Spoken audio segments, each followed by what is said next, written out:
Hey, so the other day I had the privilege of listening to Lisa Collins read Where the Wild Things Are, and a bunch of adults who were probably in the fetal position, like in the middle of COVID-19, were just sitting and listening to her familiar voice, her presence as she read it. It was so encouraging. Like, I think we all kind of came out of the fetal position and felt good about ourselves for an afternoon. It made me think, like, who are the people in Charlestown who have familiar voices, calming voices, who we want to hear in a moment like this, who are going to encourage us and remind us of hope and all the good things. And so super excited to have Jimmy Lister come on and talk, answer our 4 questions that we've been asking. I was just saying, I only know you really through Harvard Kent, being a Harvard Kent parent myself, and you as well. So if you will just introduce yourself, what your connections are in the neighborhood. Awesome. Yeah. So I just want to start by thanking you for having me on. Miss Lisa is awesome. Well, my son's in K1 down the Harvard Kent, and he come home and say Miss Lisa snuck me a Kit Kat today. So that happened on a daily basis. So yeah, so I certainly understand what you mean by her just getting on and reading where the wild things are. But in terms of myself, my wife and I lived in the community. My wife actually grew up in Charlestown. I met her when I was 19 years old, I think. We've been together for a while now, and I couldn't get her to leave. So, we decided to move in. We have 2 kids. We've got a 2-year-old and a 5-year-old. And as I said, my 5-year-old goes to the Harvard Kent. I own a business in Charlestown. I have a financial advisory practice that I operate down the Navy Yard. And then I'm also on the board of the Friends of the Charlestown Navy Yard, the board of overseers for the USS Constitution Museum, and I'm the vice president of the Bunker Hill Associates this year. Which, for those people that don't know, the Bunker Hill Associates it's a nonprofit. It's been in existence for about 35 years. It's a group of 40 individuals from the neighborhood where we do some grassroots fundraising throughout the year to fund scholarships, grants for children's programming, that normally wouldn't get funded, through specific requests. So it's I sort of pride myself in kind of some of the community work because it's just a great way to connect with people, and kind of and meet people as well. I love it, man, because so just based on that alone, like you are seeing this neighborhood through multiple different lenses right now in Mm. this season. What's the best thing that you've seen from people in Charlestown during COVID-19? It's the generosity. With the associates, we've been running a senior citizen grocery program, I guess you could call it. When this all started, we realized that this is a vulnerable demographic in the neighborhood that won't be able to go outside and purchase their groceries, that don't have the family support system, that maybe feel like they're on their own. And we figured, well, let's see if we can have groceries delivered to them. So we quickly partnered up with a food distribution company. It's actually Ted Rama, who works for Baldor Foods, lives in Charlestown. Had offered to help out. They were doing some home delivery, could offer some delivery services. We thought, for instance, we'd have maybe 80 people on the list at most, and the list actually ballooned to over 400 people that we had to Wow. serve. So we quickly realized that if we're able to serve 400 people, it would get very expensive, and it would pull away from our core mission from the associates, which is to provide those grants and those scholarships throughout the year. So we didn't want to sort of pull from that. So we decided to run a super restaurant raffle fundraiser to sort of help fund it. And my goal in this was just to raise maybe a few $1,000s, and it quickly ballooned. I mean, we had over 700 people buy raffle tickets. Wow. Messages of support came pouring in. We had tons of people sending me emails. It was great to see that sort of everybody rally around, those people in the community that really, I mean, sometimes don't have a voice because they're that older generation that maybe they don't have that outlet. So I mean, even all the organizations that rallied around, youth baseball, youth hockey, the Mothers Association, if I'm forgetting anyone, I apologize. But I mean, there was a ton of organizations that helped get our message out, and it turned into a huge success. And then, we were also supported by the Resiliency Fund through the city of Boston and Marty Walsh, that they were able to help us run this thing, for Wow. a few weeks out. I mean, it's it grew into something bigger than what we expected because of the generosity from the neighborhood. So it was awesome. It was great Yeah. to see that.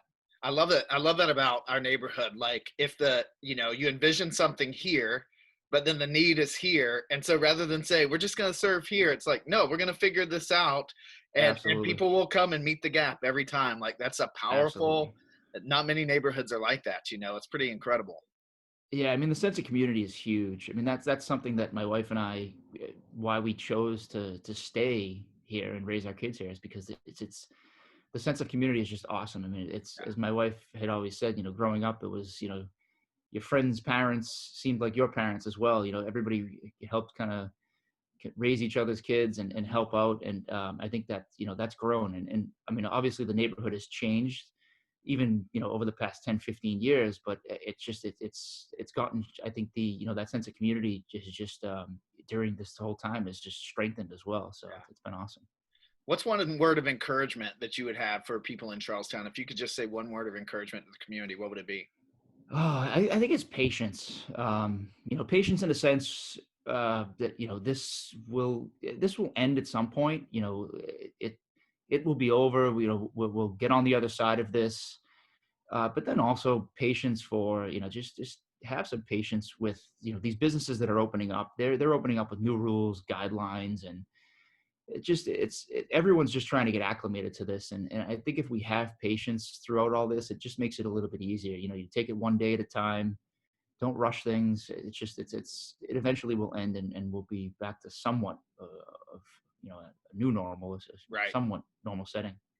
Yeah, man, I'm reading stories every day about people doing something stupid. Like after 60 days, somewhere else in America, someone coming out to a restaurant or store and doing something crazy. I'm like, God, please don't let that happen here in our neighborhood. Like, you don't want to make national news for that, right? No, no. I mean, you look at it like you think. I just look back and everything ended so abruptly. You realize how much we took for granted, Mm, and you don't want to. I don't want to go back to having to start all over at right. 2.5 months ago. I'd love to just let's get things slowly open and Yeah, hopefully we can continue on and just that's good. keep things open. That's good, man. Along those lines, what's the first thing that you or you and your wife or you and your family are going to do when this is over? Oh, the list is a mile long. I mean, first off, I need a haircut. Yeah, me too, I pal. haven't gone this long. Yeah, I haven't gone this long without a haircut. But I mean, I just I want to go to the restaurants. I want to get out and see some of these restaurant owners. I mean, they've become more friends of ours throughout the years. I want to just get back to just not having to be stuck in the house. I mean, we had reservations planned. We had dinner reservations the Friday before this all started with friends of ours for dinner in the North End, and we had to cancel them. And it's like I said, everything ended so abruptly that I just want to get back to seeing some friends and hanging out, watch a Bruins game down the tavern, Yeah. grab a pizza down Brewers Fork on the patio, stuff like that. It's just get back to something. That's great, man. That's good. Is there anybody else in the community that you think, man, it would really encourage them or help our community to hear from this person? Anybody like that?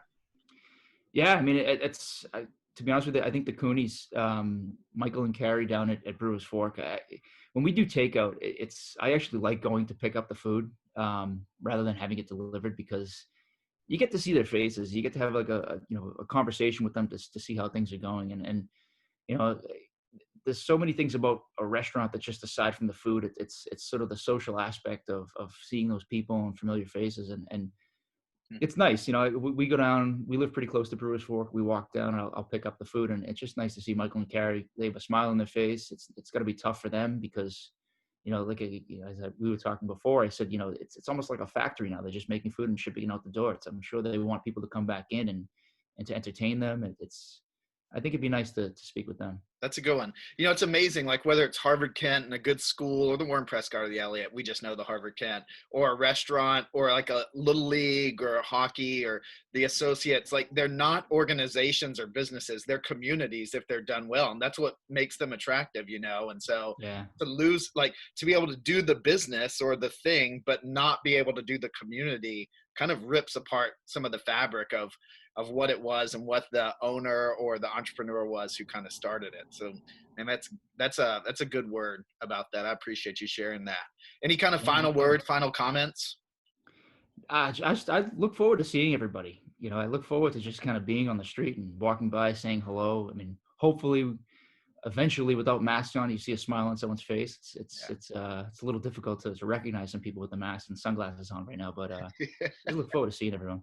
Yeah, that's a great word, man. Thank you so much for doing this, Jimmy. I No really problem. Thank appreciate you. it. Stay well. Look forward to seeing you with or without mask out in person here really soon. Absolutely, All absolutely. right. Thank you. Thanks, Have a man. good one. Thanks. Bye bye.